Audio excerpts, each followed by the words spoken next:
সবাইকে ধন্যবাদ। ইমপ্রেস টেলিফিল্মের এর আগেও আমার 3টি ছবি করার সৌভাগ্য হয়েছিল, করেছি। 4 নম্বর ছবি আমি করতে যাচ্ছি। এখানে সাংবাদিক ভাইরা উপস্থিত আছেন। বাংলাদেশ চলচ্চিত্র প্রযোজক সমিতির সাধারণ সম্পাদক শরীফুদ্দিন খান দীপু সাহেব আছেন, সোহানুর রহমান সোহান আছেন এবং ফটো জার্নালিস্ট যারা আছেন তাদের সবাইকে আবারও ধন্যবাদ দিচ্ছি। আপনারা কিছুক্ষণ আগে এখানে অনেকে বলেছেন সুস্থ ছবি সম্পর্কে। সুস্থ ছবি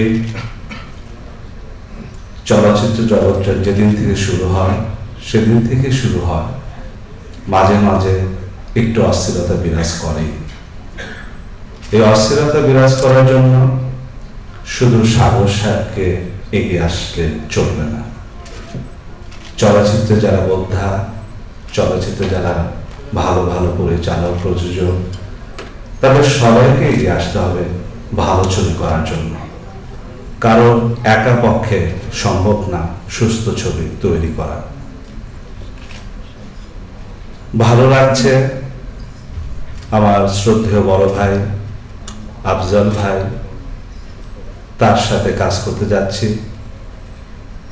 সুবর্ণা মোস্তফা একজন ভালো অভিনেত্রী, নাম করা একজন নায়িকা, যার সুনাম বাংলাদেশে ঘরে ঘরে সব জায়গায় যার সুনাম ছড়িয়ে গেছে। ওনাদের সাথে কাজ করতে পেরে আমি আনন্দিত।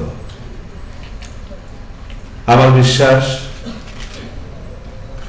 টিভি মিডিয়া, চলচ্চিত্র মিডিয়া এটাকে 2 ভাগে ভাগ করা উচিত না। আমরা আমাদের পরিচয়, আমরা অভিনেতা, আমরা শিল্পী, একজন অভিনেতা, একজন অভিনেত্রী, আমরা এই হিসাবে আমরা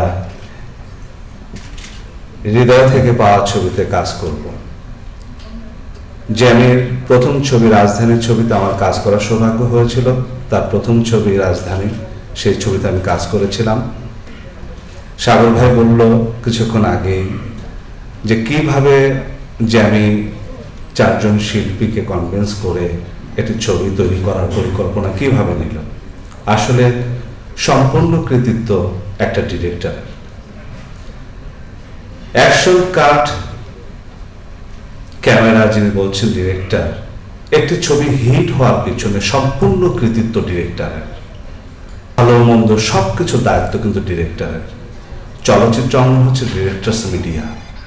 কেউ যদি বলে যেটা অন্য মিডিয়ার কেউ সাজেশন লাগবে, কেউ যদি বলে যে অন্য কেউ এসে সহযোগিতা করবে, ভুল। সম্পূর্ণ ডিরেক্টরস মিডিয়া।